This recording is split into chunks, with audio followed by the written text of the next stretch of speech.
চায়ের দোকানদারের নামে রাস্তার নাম কোনো জায়গায় শুনেছেন? তাহলে শুনুন। জীবিত অবস্থায় নিজের নাম দিয়ে রাস্তার মোড়ের নামকরণ। পথ চলতি মানুষ দেখে যান লোকটিকে, তার ছোট্ট একটা চায়ের দোকান, সেখানে বসেই চা খান অনেকেই, তার কাছে নামকরণের গল্প বলেন, অনেকে অবাক হন, গর্বে বুক ভরে যায় তার। তিনি বন্ধু ওরফে দুর্গা দাস কর। পুরুলিয়ার রঘুনাথপুর বাঁকুড়া রাজ্য সড়কের উপর বন্ধুর মোড় রীতিমতো জনপ্রিয়। মোড়টির নাম দুর্গা দাসের ডাক নামে বন্ধুর মোড়। বুঝতে পারছেন?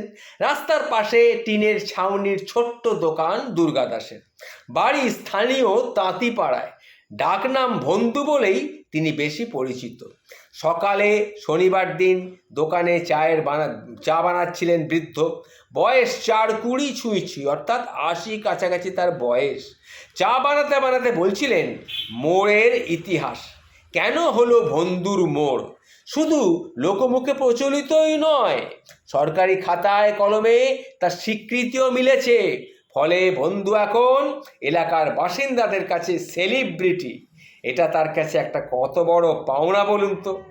দুর্গা দাস বিশিষ্ট কোনো ব্যক্তি নন, সাধারণ ছাপোষা মানুষ, অথচ জীবিত অবস্থায় তার নামে রাস্তার মোড়। কিন্তু কেন? এর জন্য অনেকটা পথ তাকে অতিক্রম করতে হয়েছে।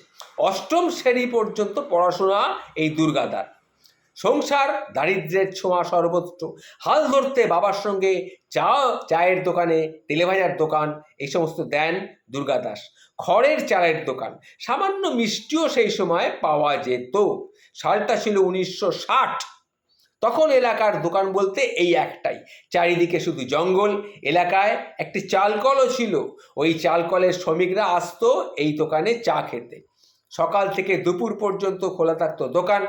এখনও সেই নিয়মেই চলে। দুপুরের পর বন্ধ থাকে দোকান। এলাকায় বিদ্যুৎ ছিল না। সন্ধ্যা নামার আগেই হ্যারিকেন নিয়ে বাড়ি চলে যেতেন বাপ বেটা। কিছুদিন পরে তাদের দোকানের চপের সুনাম চারিদিকে ছড়িয়ে পড়ে। সকলেই বলতেন বন্ধুর চপ।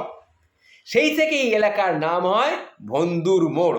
ধীরে ধীরে সেই নামেই সরকারি শিলমোহর পড়েছে। রাস্তার পাশে বসেছে নেমপ্লেট, জল করছে বন্ধুর নাম।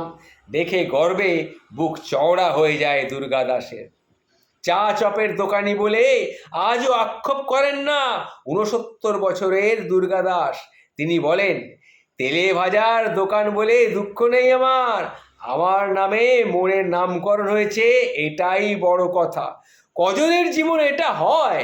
চায়ের দোকান করেই 5 ছেলে মেয়েকে মানুষ করেছি আমি। এখন বয়স হয়েছে আমার, অশক্ত শরীর, আর আগের মতো দৌড়ঝাঁপ করতে পারি না। কোনো মতে এখন দোকানটা চালাই। তবে হ্যাঁ, এই দোকানে কিন্তু রাস্তা দিয়ে যত লোক যাবে, আমার দোকানের চা না খেয়ে কিন্তু তারা যাবে না। এটাই আমার সবচেয়ে বড় প্রাপ্তি।